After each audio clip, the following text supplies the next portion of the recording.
Assalamu alaikum 7th class. Today we will discuss about next topic of chapter number 9, dispersion of light. Our next topic is mirage and optical fiber. Today your diary is learn mirage plus optical fiber.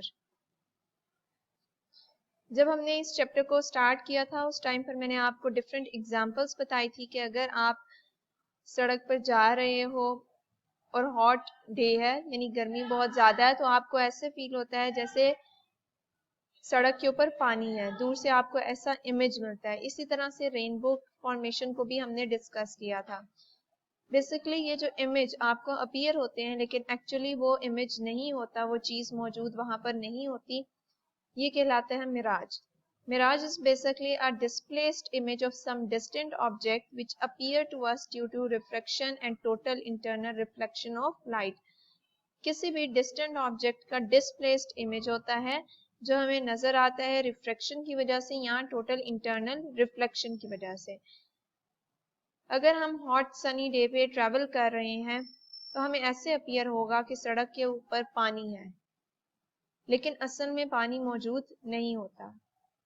इसकी reason क्या होती है, क्यों हमें ये feel होता है? Basically जब लाइट रेज, सनलाइट की रेज हमारे तक पहुंचती हैं तो कुछ रेज तो डायरेक्ट पहुंचती हैं, कुछ रेज रिफ्रैक्ट हो जाती हैं। और लाइट रेज के रिफ्रैक्ट होने या रिफ्लेक्ट होने के पीछे भी एक रीजन है। हमारे एटमॉस्फेयर में दो तरह की एयर मौजूद होती है, cool air and hot air. Cool air dense होती है और हॉट एयर लेस डेंस होती है। हॉट एयर सड़क के करीब मौजूद होगी, जो सरफेस है उसके करीब हॉट एयर मौजूद होती है, और कूल एयर अपर एटमॉस्फेयर में मौजूद होती है, यानी कि थोड़ा सा हम ऊपर को मूव करते हैं तो कूल एयर मौजूद होती है एटमॉस्फेयर में। सड़क के करीब जो जगह होती है वहां पर हॉट एयर मौजूद होती है। जब लाइट रेज ट्रेवल करती हैं एटमॉस्फेयर में, जब ये कूल एयर से हॉट एयर में एंटर होंगी तो ये रिफ्रैक्ट करेंगी। फर्दर जब ये हॉट एयर से पास हो रही होंगी तो ये सरफेस के साथ जब टच करेंगी तो इसके बाद ये क्या हो जाएंगी, रिफ्लेक्ट हो जाएंगी बैकवर्ड डायरेक्शन में। इनका angle of incidence critical angle से ज्यादा होगा। रिफ्लेक्शन का ये फिनोमेना शो करेंगी, या टोटल इंटरनल रिफ्लेक्शन भी आप कह सकते हो और रिफ्रैक्शन भी कह सकते हो। ये फिनोमेना आप ऑब्जर्व करोगे।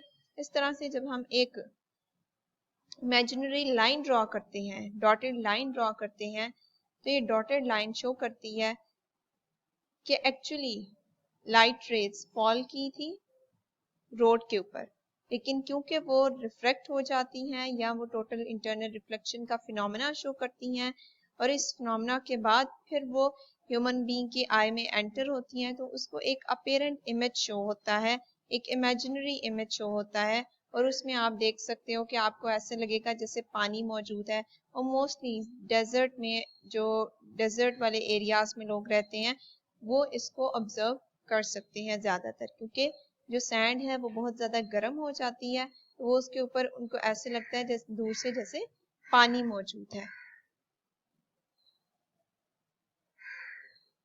Now open your books page number 98. A mirage is, N को आपने कट कर देना है, इसके ऊपर लिखना है displaced. Displaced image of some distant object. Displaced image of some distant object का मतलब ये है कि ऐसा ऑब्जेक्ट जो एक्चुअली तो मौजूद नहीं है या कहीं दूर मौजूद होगा और आपको उसका इमेज शो होता है। डिस्प्लेस्ड इमेज यानी कि जहां पर वो मौजूद है, जिस चीज को आपने देखना है वो आपको नजर नहीं आती, बल्कि उसकी जगह कोई और चीज आपको अपीयर होती है। विच अपीयर्स टू अस, जो हमें जाहिर होता है ड्यू टू रिफ्रैक्शन, रिफ्रैक्शन की वजह से, and total internal reflection of light, या फिर total internal reflection of light की वजह से। पेज नंबर 98 पे ये टॉपिक मौजूद है, उसकी सिर्फ आपने डेफिनेशन करनी है अमेराज से लेकर लाइट तक। Next one, optical fiber. Optical fiber are basically transparent glass fibers. Glass के फाइबर्स होते हैं जिनके अंदर से लाइट ट्रेवल करती है टोटल इंटरनल रिफ्लेक्शन की वजह से। इनका मेन पर्पस होता है ट्रांसमिट करना मैसेजेस को, मैसेज को कैरी करती हैं, एक जगह से दूसरी जगह तक ट्रांसफर करती हैं। मैसेज यानी कि लाइट की फॉर्म में ट्रेवल होगा, लाइट रेस की फॉर्म में ट्रेवल होगा, और ये कॉमनली यूज्ड होती हैं कम्युनिकेशन में, टेलीफोन के ट्रांसमिशन में, टीवी प्रोग्राम्स की में ये हम यूज करते हैं। आप इस डायग्राम के थ्रू ऑब्जर्व कर सकते हो, जब लाइट रे तो ये टोटली रिफ्लेक्ट हो रही है, लाइट रे एंटर होती है और ये कॉन्टिन्यूसली रिफ्लेक्ट होती रहती है। इसके रिफ्लेक्शन की वजह ये है कि इसमें दो तरह का मीडियम मौजूद होता है। जो आउटर सरफेस आपको नजर आ रही है, दिस इज, जिसे हमने क्लैडिंग का नेम दिया है, ये रेयर मीडियम है, और जो इनर पार्ट है, ग्रीन कलर का पोर्शन जो हो शो हो रहा है, ये डेंसर मीडियम है। जब लाइट रे इस डेंसर मीडियम में एंटर होगी तो फर्दर ये रेयर मीडियम में एंटर नहीं होगी, बल्कि ये बेंड हो जाएगी, रिफ्लेक्ट बैक हो जाएगी उसी मीडियम में दोबारा, डेंसर मीडियम में, क्योंकि इसका एंगल क्रिटिकल एंगल से ज्यादा होगा। जब भी लाइट रे का एंगल क्रिटिकल एंगल से ज्यादा होता है तो वो दोबारा से रिफ्लेक्ट कर जाती है उसी मीडियम में। इस तरह से ये लाइट रे ट्रेवल करती जाएगी और इस लाइट रे के अंदर ही मैसेज कोड हुआ होगा, तो ये मैसेज को भी ट्रांसफर करेगी। लॉन्ग डिस्टेंस पर कम्युनिकेशन के लिए कि अगर मैसेज को आपने ट्रांसफर करना है बहुत दूर तक, जिस तरह से जो टेलीफोन की ट्रांसमिशंस होती हैं, टीवी प्रोग्राम्स, और इसी तरह से इंटरनेट वगैरह की जो ट्रांसमिशंस होती हैं वो लॉन्ग डिस्टेंस पे होती हैं।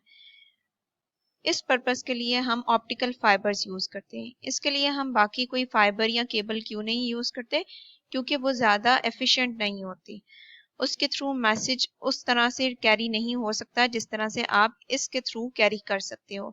ये लॉन्ग डिस्टेंस पर इजीली और बहुत तेजी से मैसेज को ट्रांसफर कर देती हैं। Now open your books, page number 99।